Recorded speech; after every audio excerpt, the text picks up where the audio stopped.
I'm Ryan Newman, and since I started with Indiana Donor Network and Driven to Save Lives, I found out that some people think that they can't be an organ donor.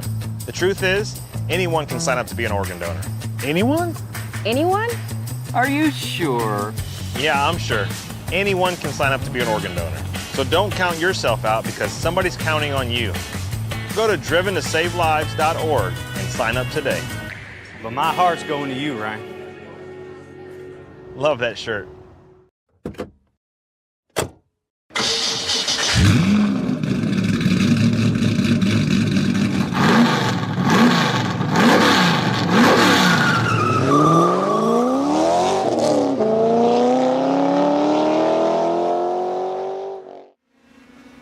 Good evening, ladies and gentlemen. Welcome back to another night of iRacing action here on the National Racing Network, where tonight it will be the stars and cars of the Indy Pro 2000 Championship, coming to you from one of the great racing venues of the world, the Autodromo Jose Carlos Pache, otherwise known as Interlagos.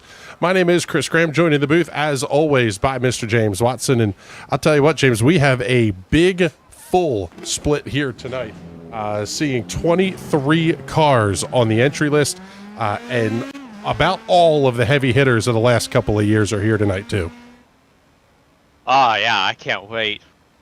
You know, it's always a smidge disappointing when we don't get a split, but and I know you agree with me here, like these big full splits are a lot more fun to deal with, a lot more fun to watch. The mixture of talent from the top to the bottom always makes for a really fascinating race. Yeah, I mean, we're looking at Ted Burns, Everett Paddock, Alexander Wesley Hazelworth, Brian Molitor, Darren Fahey, the top five in terms of I-rating heading into this one. But even some of the guys that we've seen do really well, whether it's the oval weeks, some of the up-and-coming drivers that kind of hop back and forth between first split and second split. Ben Carswell, Jason Paydu is in the field tonight. Joseph Heath, Simon Fell, Cole Trexler, Corey Hartz. A lot of these either established guys that are on that line or some of the newer drivers coming in, they're going to get a chance to run with the big guys here tonight. Yeah, it's always good to see where you stack up amongst the best. You know, that was the one good thing about, you know, back in the day in like the NASCAR Busch Series when a lot of the top guys would run. You know, it sucks because like you have the top guys dominating, but it's good for the other guys to see how they are in comparison to the best of the best. And when you beat the best of the best as one of those up-and-comers, that's like the best feeling ever. Yeah, as we go on board here with Ted Burns down out of the Senna S and on to the, I guess, sort of ish back straightaway, doing a little bit of braking even to try to get some heat in the tires for lap number 2. This is one of those places that, quite frankly, it's a lot of fun to watch these guys run because there are several passing opportunities if you're willing to be aggressive with it. To a point, like there's passing opportunities, but you've got to be prepared for it. You know, it's not going to be easy to make those passing opportunities. They're there, but they're very tight, and you really have to be ballsy. Well, yes, and we have seen no shortage of that out of some of these drivers this season as well. Maybe not as much without Carter Lundy in the field. By the way, congratulations to Carter for picking up, I believe it was 2 overall wins in the iRacing SCCA runoffs. But we've seen, I mean, and again, we don't have David Porcelli in the show here tonight either, but there are some of these drivers that are willing to take that big risk, knowing full well it could end up in disaster. And I'm okay with it. I am definitely on board for that kind of action. I am too. So Sam Carasala going to be the first driver to get a time up on the board at 1 minute 29.393. Only 7/100ths of a second back will be Everett Paddock. Mobin Khan, the law firm, Alexander Wesley Hazelworth, and Brian Labarge, your top 5 of the drivers that have set a competitive time here on lap number 1. Ted Burns did not score his first lap. 131.847 was his lap time of record. One of the big things we're going to see here is, and you can see it in the timing tower on the upper left-hand corner of your page, there is a big gap from front to back in this field. I don't necessarily think it means we're going to get lap traffic as a consideration, but you never know, because with a big field like this, something happens in the mid-pack and all of a sudden the field is really spread out. Now there's a lot more you have to contend with as a leader other than just hot lap this place for 18 laps or whatever the number is. Yeah, pretty much. Like, it's it's going to be interesting to see. I don't think lap traffic is going to play that much of an issue, despite it being a kind of a shorter track. I don't think it's gonna be that much of a factor. I don't think they're that much off the pace in comparison. Oh, how about it? Ted Burns, excuse me, James, only 10th quick on lap number 1, Wow. 1 minute 30.355. Sam Carasala has finished his run, 1 minute 29.024. He goes new quick time. Everett Paddock, Mobin Khan, Brian Labarge, and Alexander Wesley Hazelworth are the top 5. Let's see if we can slide up a little and pick up Alexander Wesley Hazelworth.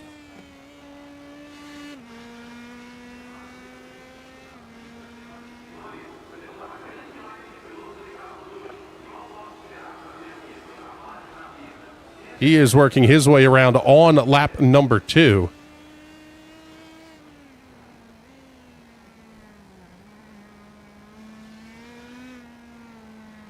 At this point, only Ben Carswell and Benjay Vernay are drivers that have not completed their laps. We'll pick up Rod Eskew in that absolutely gorgeous Philadelphia Flyers number 10. It's not nearly as much fun without Bizzle jumping in the comments screaming at me, but we'll take it. Lap number 2 for Rod Eskew, going to be good for 7th quick on the board.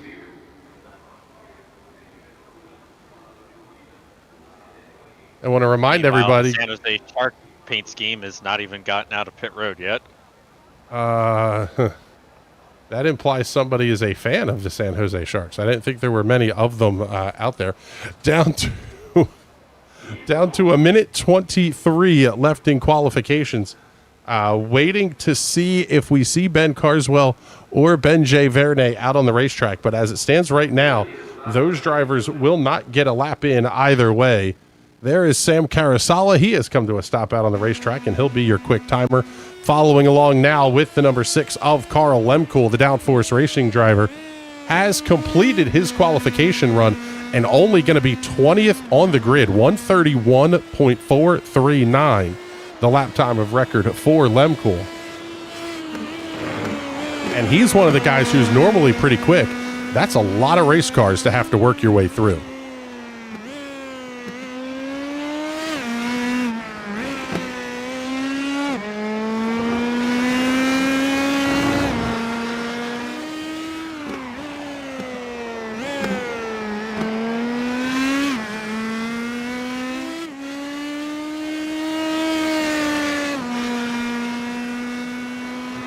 So with 20 seconds remaining in the qualification, Vernay and Carswell will not get a lap in qualifying. They will start this race from the back of the field, and that means Sam Carasala will be your pole sitter, carrying the number 9 to the front of the grid. You look inside the top 10, we have 4 of those top 10 drivers do not have a single digit next to their name. That means they are in the second 10 of I-rated drivers here. Definitely going to be an interesting show here to see how this one shakes out tonight. Oh, I can't wait. I can't wait to see the epic drive from Ted that we're going to be getting here. Yeah, we have the potential for an absolutely fantastic show out of these guys here tonight. Let's take a look. And we'll pick up the very short starting grid here. We do not have a whole lot of time for the drivers to get out onto the racing surface. Well, they got the normal time to get on the racetrack, but we don't have a whole lot of time to talk about them. So let's get rolling with your starting grid for tonight's Indy Pro 2000 Championship, round number 8 from Interlagos. Starting on the pole in the Alaska Airlines, number 9 will be Sam Karasala with a lap time of 1 minute 29.024. Lining up to his outside, the TNT Racing Downforce Racing, number 2 of Everett Paddock, only 84 thousandths of a second back. Row number 2 will have the Dr. Dauber, number 12 of Mobin Khan, lining up alongside of Brian Labarge in the NASA Meatball. That car will be number 7 on the grid. The law firm Alexander Wesley Hazelworth in car number 3 will occupy the inside of row number 3, lining up alongside of the all plain white number 5 of Darren Fahey. Row 4 will have the Philadelphia Flyers CCM hockey equipment number 10 of Rod Eskew, lining up alongside of Joseph Heath in the yellow Pennzoil submarine. Row 5 will be Corey Hart's Indecline Tools number 14, alongside of Frisky Frankie, Frank Wynn, piloting car number 8. Row number 6, the Homestead Coffee Tales from Rukon Schaefer Oil number 13 of West Shire, alongside of Downforce Racing's Ted Burns carrying the number 1. Row 7, Brian Molitor in the 4 alongside of the Wheelan Engineering number 15 of Cole Trexler. On the 8th row tonight, the T. Watson Racing setups number 18 of Nieje Camargo alongside of the Citizens Climate Lobby number 11 of Mike Holler. Row number 9, the Napa Auto Parts Hooters number 21 of Jason Padu. Lining up to his outside will be the number 16 of Simon Fell in the TNT Shock number 16. I can't say that sponsor name, number 19 of Paul Arena, but it's an F1 Jordan car. I believe that is the Buzzing Hornets livery on that one. Lining up alongside of Downforce Racing's Carl Lemkool in car number 6. Rodrigo Miranda and Ben Carswell on row number 11. And all alone on row number 12 will be Benjay Verne. As the field is coming up off the final corner, they are going to get ready to roll here. Under the control of Sam Karasala. We'll see the iRacing safety car make the hard left-hand turn here onto pit lane, onto the front straightaway. Karasala bringing the field down nice and slow. Green flag goes in the air. We're underway here at Interlagos, and look at them fan out 3-4 wide.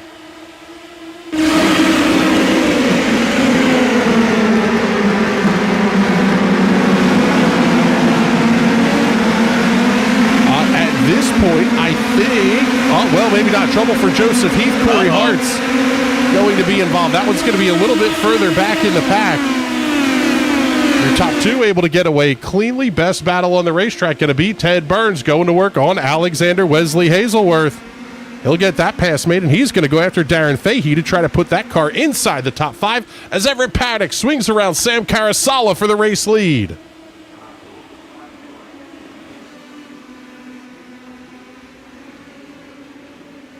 Oh, buddy, Mobin Khan fighting there with the race leaders. Your top 3, Paddock, Karasala, Khan, Labarge, Fahey, and Burns now back through the 6th position.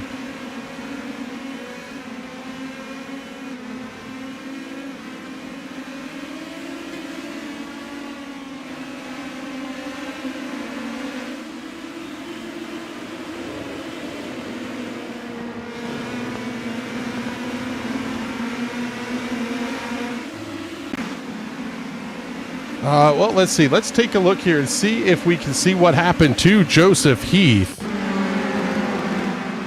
This is going around the outside, down into the Senna S's, just clips a little bit of curb. Car snaps around. I don't think he hits anything. He'll be able to continue. Yeah. But now trouble for Alexander Wesley Hazelworth. That car sliding well back through the field. Oh, and it's trouble at the front for Mobin Khan. Let's take a look at it here. See what happened on the replay. Khan going to be on the outside heading into turn number 1. Oh, buddy, maybe a little bit of contact with Sam Karasala.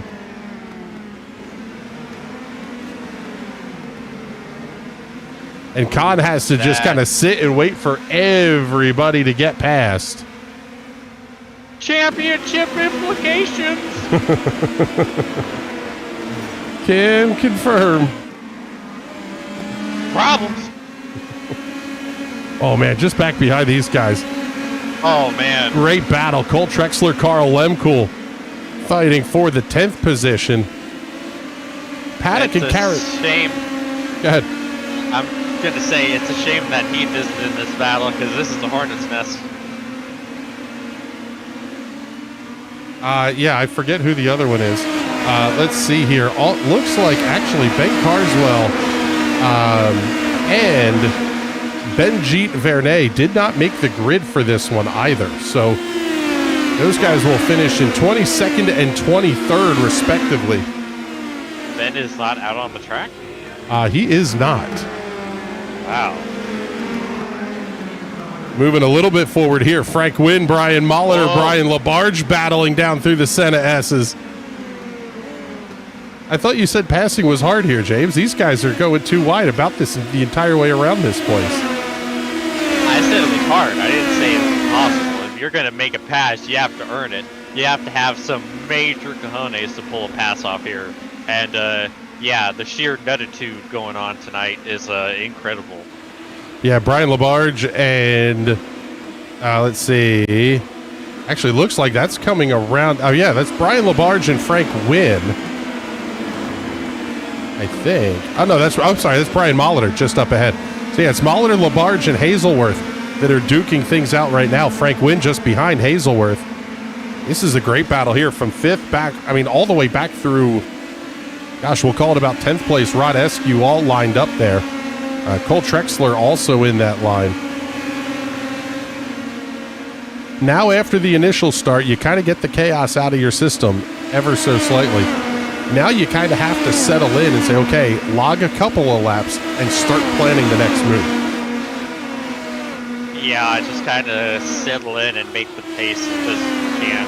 It's not a super draft-locked track, but the draft really helps in the first sector and the final sector.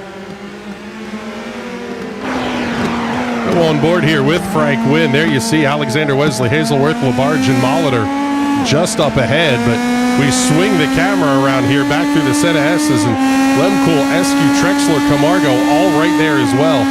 This is basically, I mean, do not make a mistake here because you're going to get run over.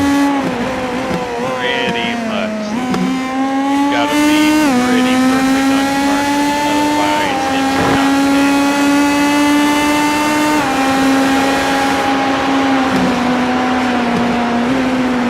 So we swing back around through the corner here. Wynn trying to make the move on Labarge. Oh, but he's going to slide way wide at the top of the hill. That allows Lemkool to slide through.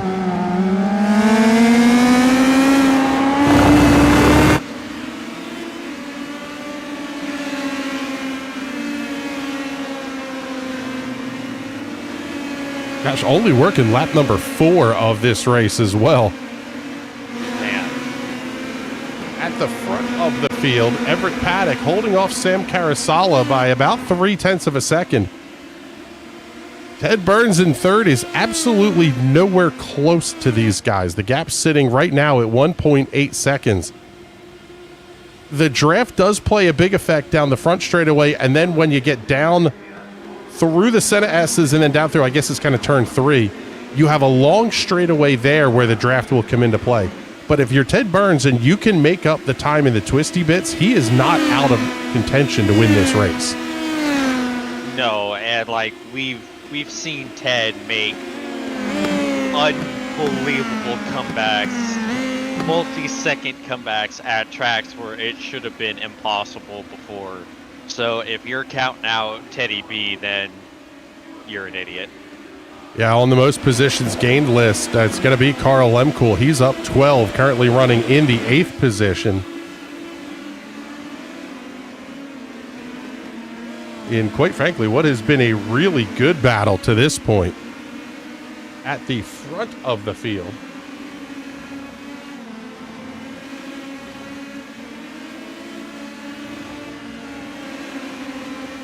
There we go. We can get you the numbers on Everett Paddock and Sam Carasala.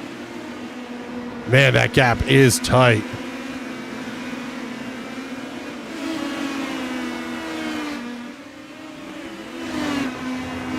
Then you find the gap between Carasala and Burns.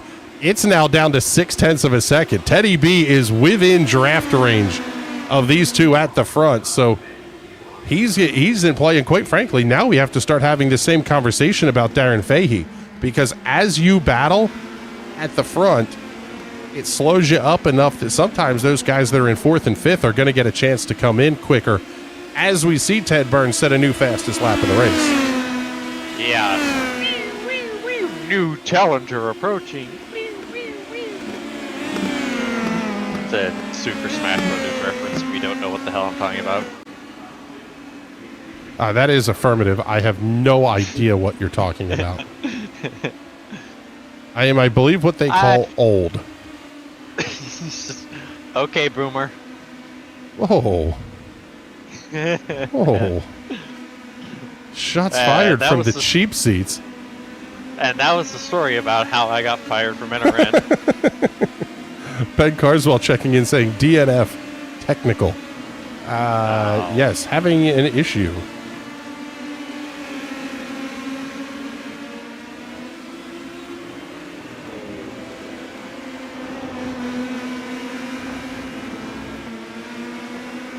So rapidly approaching the halfway point. It'll be 11 laps to go. Top 3 starting to get pretty good here. The rest of the fights have sort of split up ever so slightly. Alexander Wesley Hazelworth having about a 0.3 of a second advantage over Brian Labarge. Frank Wynn is a 1.5 seconds back there. 0.3 back to Carl Emcool. 0.4 back to Rod Eskew. Let's slide a little bit further back here. Pick up this fight that's making its way down towards turn 1. This is going to be headed by Cole Trexler and goes all the way back to 16th place Corey Hart. So 11 to 16 battling now down through the S's. And again, it kind of calm at this point. It's one of those places where you find your own pace. Yeah, you're really more racing the racetrack here than you're racing the other cars. It's such a weird little technical type of track. So you kind of have to be really focused on that because it's really easy to mess up a lot of these corners, especially like the center S. It's one of the hardest turn ones in iRacing. Carrying all that speed downhill, it's just so easy to just get your braking just that little bit wrong. Take a look at the NRN replay. Ted Burns able to get around Sam Carasala. Does it with ease down the front straightaway. Absolutely no problem there into turn number 1. So now we're going to see Teddy B cue the Jaws theme. He's got 10 laps to chase down Everett Paddock. And the tough part for Darren Fahey is Burns made that pass at the absolute opportune spot. There really was no battle there. So no time to be gained with these guys running side by side. Yeah, he's just kind of stuck watching them drive into the distance.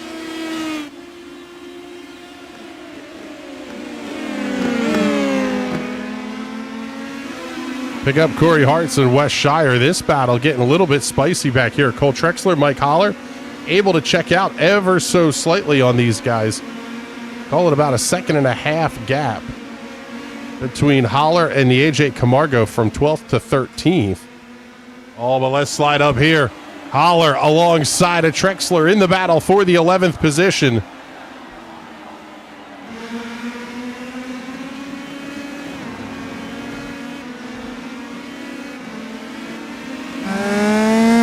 Go on board here with Mike Holler as he's trying to chase down Trexler.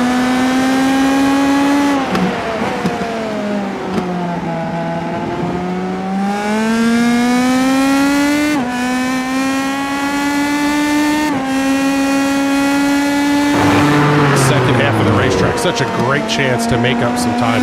Any small mistake leads to a loss of top end speed down into turn number 1, and it is a huge difference if you give up even just a 1/10 or 2. Yeah, this is like the most important corner on the track. You know, like you said, and you have all that run up and a great pass it down into turn. So if you screw it up, you are absolutely screwed. through the set of S's.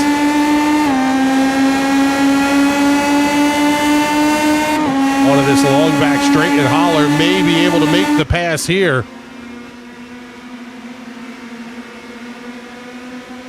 Has the look inside.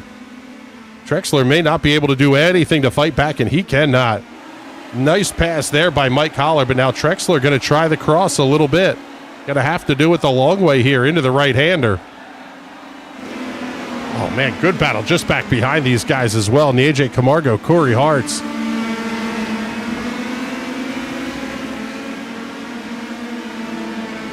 Wish I got a primo seat for this one.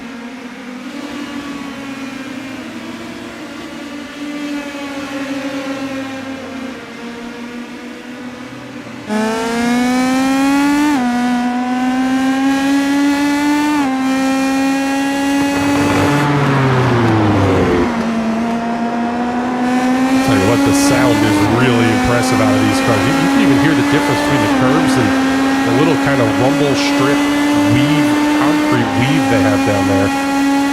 Right, isn't it great? Breaking all the toys out here tonight for you folks.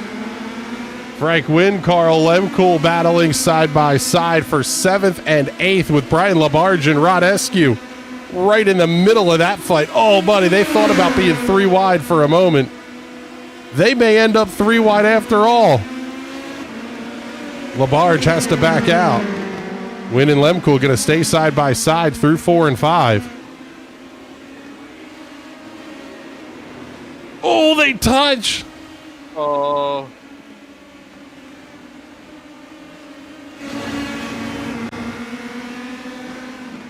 Lemkool slides a little bit wide, brings it right back onto the racing surface. That forces Wynn to get on the brakes.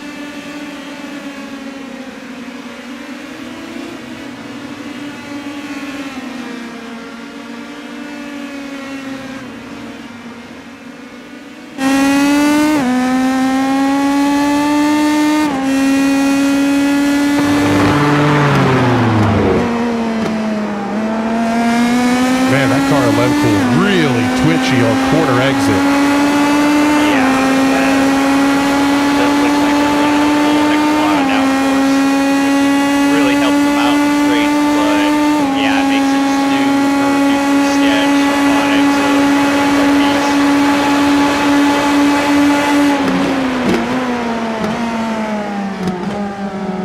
A little bit of a lockup for Frank Wynn. That closes Lemkool right back in. Oh, they touch again.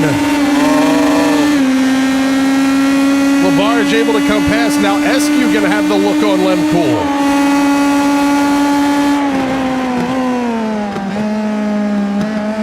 Eskew probably pretty wisely backs out of it. Man, another big slide. Good Lord. This is intense. This is why I love the big split races. I know the guys want the championship points that come with a race that splits, but my goodness.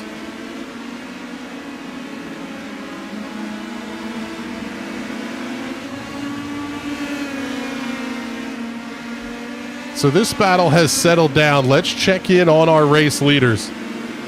Everett Paddock, Ted Burns, Sam Carasala still running nose to tail as they are completing lap number 11.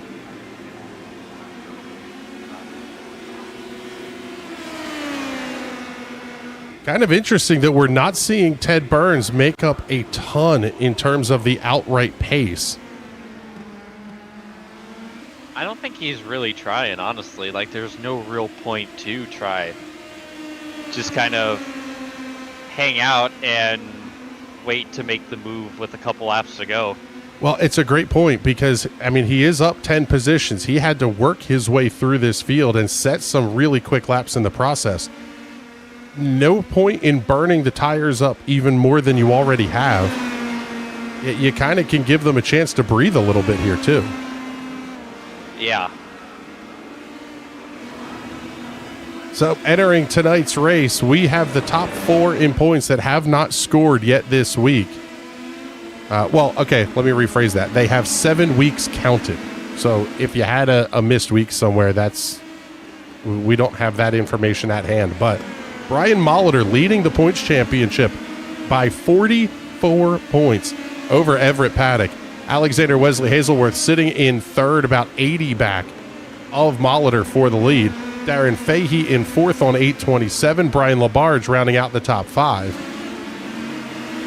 Fahey leading the charge in Division 2, and it's a tight battle with Labarge for that battle. Cole Trexler out of Division 4 is 6th overall in points. Sam Carasala leading Division 3. He is 7th in points on the season. Pretty impressive that we've got guys that are basically, I mean, even Ben Carswell, who is leading Division 5, is 21st in points. We have 5 divisions on the first page of the leaderboard here. Yeah, you love to see that. That's some awesome parity, honestly. Go back to this fight. Carl Lemkool has been able to clear Frank Wynn, Brian Labarge, and Rod Eskew. Labarge and Eskew are now going to continue their battle.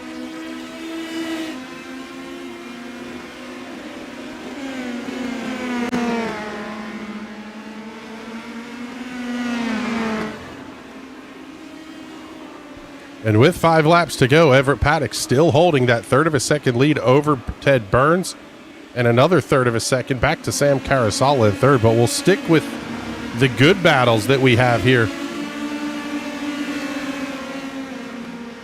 Try to show you as much of the field as we can, too. Yeah, there are a lot of good battles going on this race. Pick up Joseph Heath after his early off-track fighting with Paul Arena in the 19. Simon Fell. Heath trying to make the outside work. That's not going to happen. Doesn't necessarily open up the door for Simon Fell. Lap time still sitting in the 1 minute 29 second range, and Jason Paydu will be the first car that could go 1 lap down. He's about 41 seconds back, so that shouldn't be an issue for the leaders either.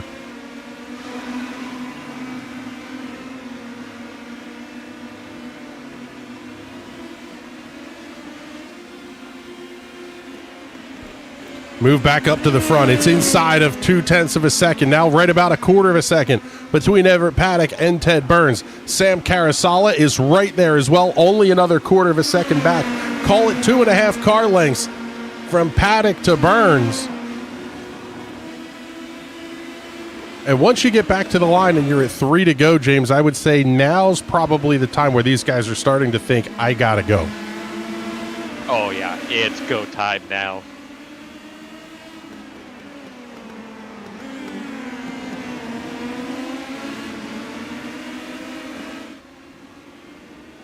Haven't really brought up the weather tonight, but it's really not going to be an issue either. 71 degree ambient, 77 degree track temperature under clear skies. Very humid with a little bit of a breeze, but with the temperatures up like they are, fog is not exactly going to be a concern here. So interesting developments today out of the iRacing staff, James. Rain looks imminent, maybe not released for season 4. Or for 2024 season 1, I should say. But it's coming sooner than later at this point. And confirmation of a new Audi GT3 car and Slinger Speedway will be released in the December build. Slinger, finally. They finally listened to my emails. Yeah, Slinger Speedway, a high-banked 1/4 mile paved oval. We will be testing the PM18s on that basically all day on release day, trying to figure out if that car is going to work there. And it also sounds like some of the oval revamp that is going on, that's kind of sounds like we're going to get that released, at least most of it, as part of the December build. That's really going to change how these cars behave when they're on the ovals. Yeah, I'm really curious to see how that's going to work. I hope it doesn't break anything. I hope it does not either.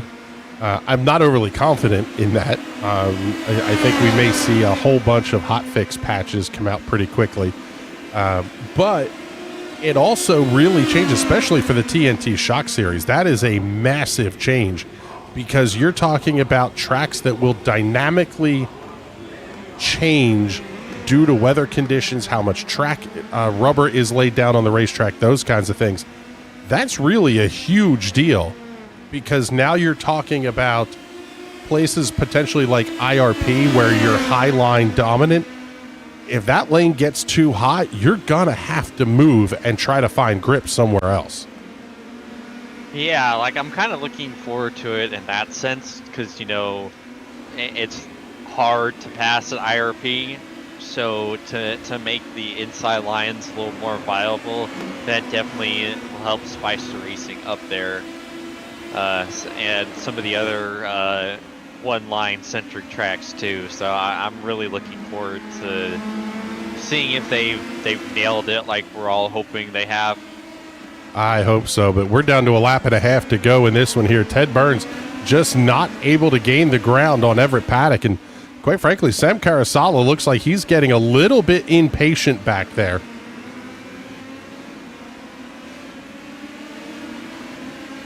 And at some point, I guess if you're Ted, you kind of have to make the call of, am I going to push for the win or am I going to hang out and try to defend second? I think that choice has been made for him now.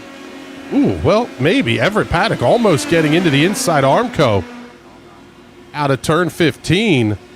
White flag is out. 1 lap to go here at Interlagos. And we've got a doozy here at the front of the field.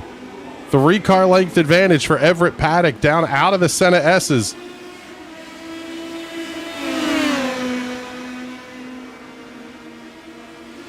Burns going to get a pretty good tow, but he's not going to be close enough to make the move here.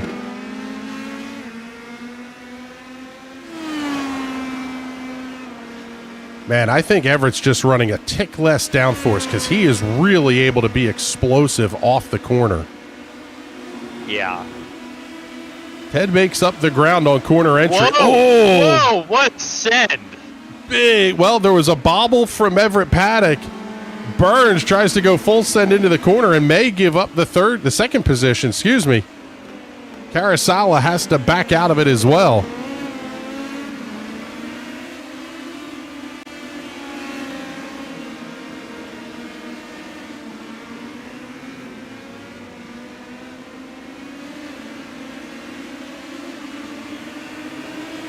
Now out of the final couple of corners, these ones are going to be, well, quite frankly, easy for Everett Paddock.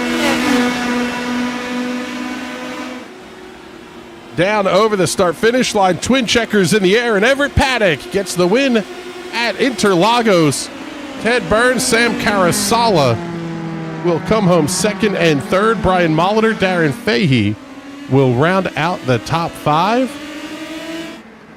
Slide back a little bit here. Pick up the AJ Camargo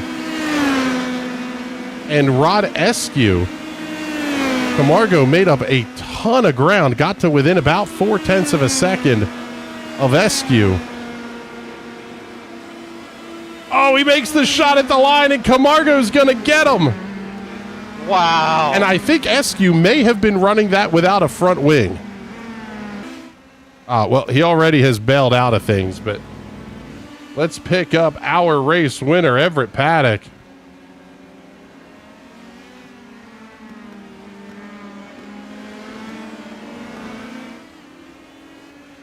And quite frankly, one of the better drives that we've seen out of Everett thus far here in 2024 and 2023 as a whole. Everett with a really solid season thus far. 11 starts, now has 5 wins, 9 top 5 finishes, and a race that should put him to the top of the board in terms of the championship. Just a fantastic drive here for Everett Paddock tonight. Yeah, he was pretty well flawless, honestly. Like, he held the pressure perfectly.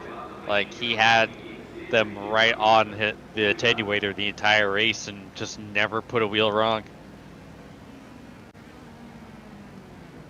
Yeah, that was a very impressive drive from Everett Paddock.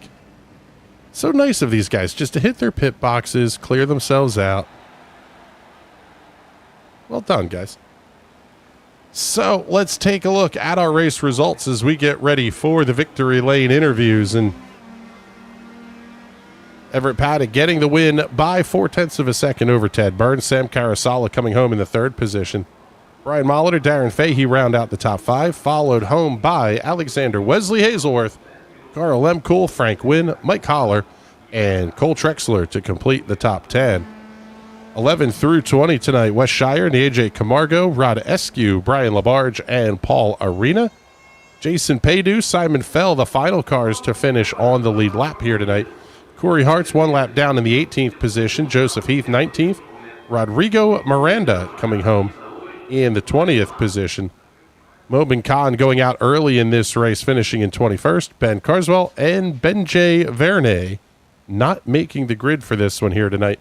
They will finish 22nd and 23rd.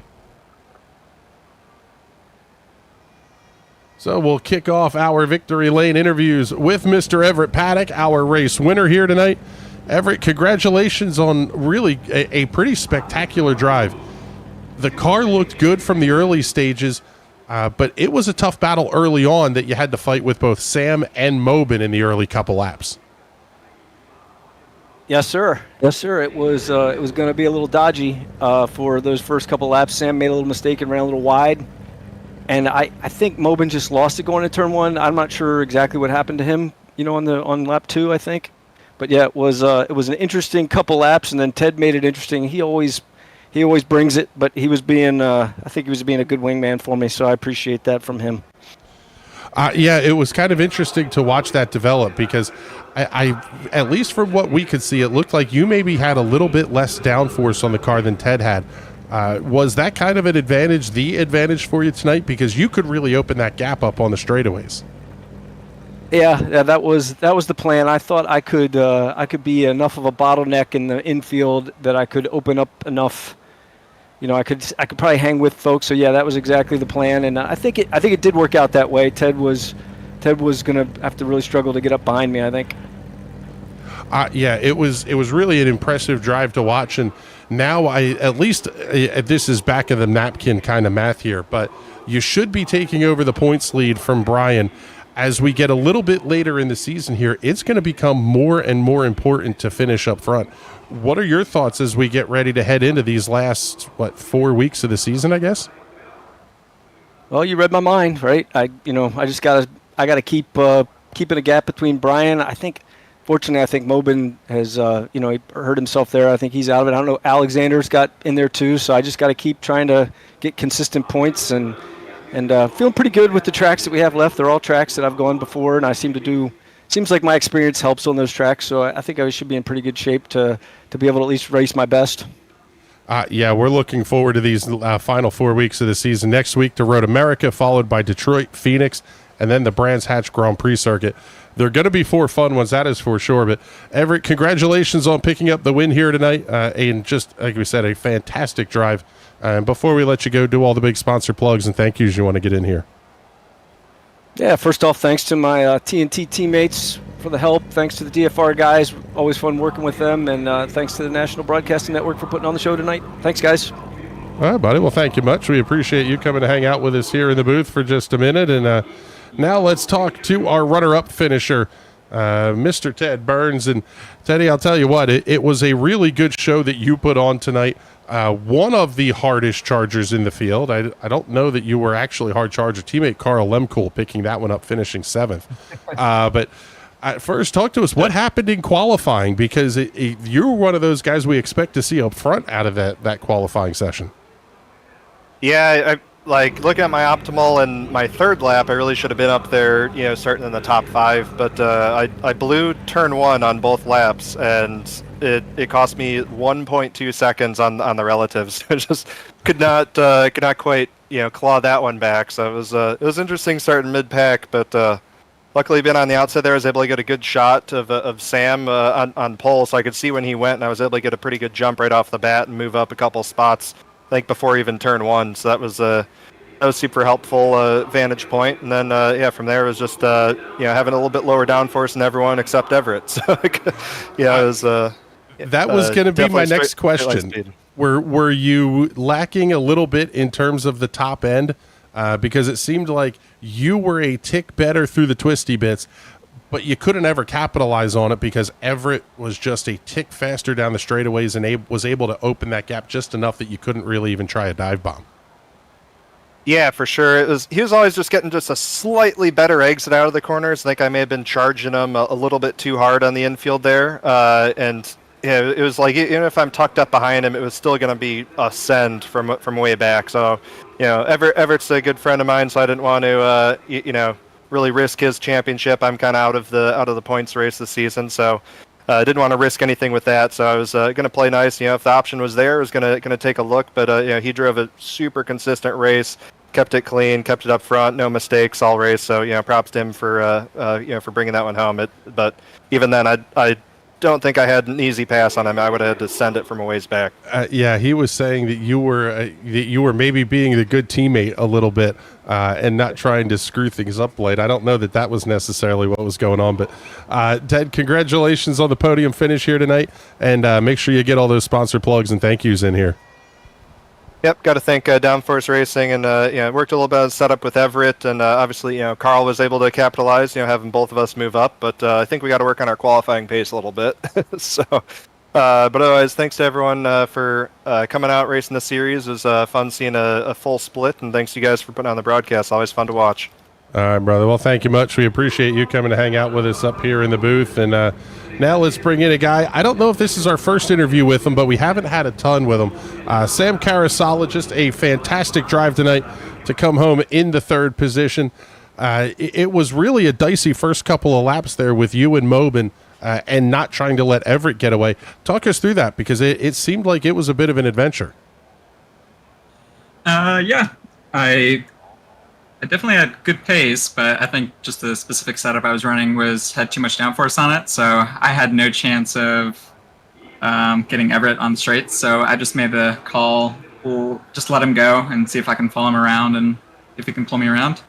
I haven't taken a look at the replay between me and Mobin, but I hope it wasn't too bad on my part. But yeah, sorry, you were saying? Yeah, I was going to say, we looked at it. I think it may have been just kind of one of those two cars going for the same piece of real estate type deals. But that's always tough, because I would imagine it's probably pretty difficult to kind of recenter the focus there after there's contact. Is the guy going to be upset? Is he coming back after me? And then you still have to contend with, I'm running second. I've got Brian and Darren breathing down my neck and trying to hold up with Everett. Well, fortunately, iRacing just added that new spotter damage bind. So I clicked it, it said the car's fine, and then, just got to move past it and get on with the race. Yeah, once you know the car's good, I guess it's right back to go time. Sam, congratulations on the podium finish tonight, coming home in the third position. And before we let you go, make sure you do any of those sponsor plugs and thank yous you want to get in. Thanks for broadcasting. It's a great car, and I hope more people see the broadcast and want to drive this car. I hope so too. Although I will say the big single split races are fun, but 2 or 3 full splits would be even better. Sam, thank you very much. We appreciate you coming to join us here. And man, I'll tell you what, James, we really got a good show out of this tonight. Several battles throughout the race. Carl Lemkel, Frank Wynn, Mike Holler, Cole Trexler, they put on a great show. Even a little bit further back, watching Simon Fell, Joseph Heath, and some of those guys go at it, there really was a lot of action through the field here tonight. Yeah, it was. You don't always get races that have a serious multi-car battle up and down the field. Like the battle for the lead was great, battle for 5th was great, for 10th, and so on and so forth. That's what you love to see from any race. You're not bored no matter what part of the field you're watching. That's exactly right. It's almost like multi-class racing when you get these big splits like this. And quite frankly, it was a whole lot of fun for us to watch and to bring to you folks on the NRN airwaves. That'll be our final show of the week. But after the daylight savings time change, we are working out the specifics of the rest of the broadcast schedule. But looks like we're going to have the Silver Crowns at USA International Monday night, 8:45 p.m. Eastern Standard Time. Tuesday night, it'll be the TNT Shock Series at Indianapolis Raceway Park. That race will air normal time at 9:30 Eastern Standard Time. Sim Racers Club SimSpeedShop.com Premier Series will run Wednesday night at the Talladega Superspeedway, 9 p.m. Eastern Standard Time. And then we'll be right back here next Thursday night with the U.S. Open Wheel Indy Pro 2000 Championship coming to you from Road America. I am not sure if that will be the 8 p.m. split or the 10 p.m. split. I believe it's 10. Yeah, that's what we've always done in the past, so I imagine that's not going to change. I would tend to think so, which is slightly unfortunate. I would much prefer the 8 p.m. split, but we're going to do what we got to do. We're going to bring you the best shows of the week here for the Indy Pro 2000 Championship. We are looking forward to all of it coming up next week. Whole lot going on here on the National Racing Network. Got to say a huge thank you to all of our writers who have done a fantastic job covering the racing world this season. Mark Hackett covering Northeast Dirt Modifieds. Alex Gray handling our NASCAR coverage. That will be wrapping up this weekend at the Phoenix Raceway, their 2023 season. Ben Carswell doing the IndyCar coverage for us. Just a fantastic group of guys. We really appreciate all your efforts. And quite frankly, everybody on the broadcast side here too. James, Bizzle, Ben, everybody that has jumped in on color commentary with us. Thank you very, very much. And Patrick, big time for you especially, brother. We really appreciate you. But with that, we are getting the heck out of here. Great show tonight here, James. Thank you very much. I appreciate you, man. And for everybody else here at the National Racing Network that makes these shows happen, my name is Chris Graham. Thank you much for hanging out with us, and we will talk to you all soon. Have a great night, everybody.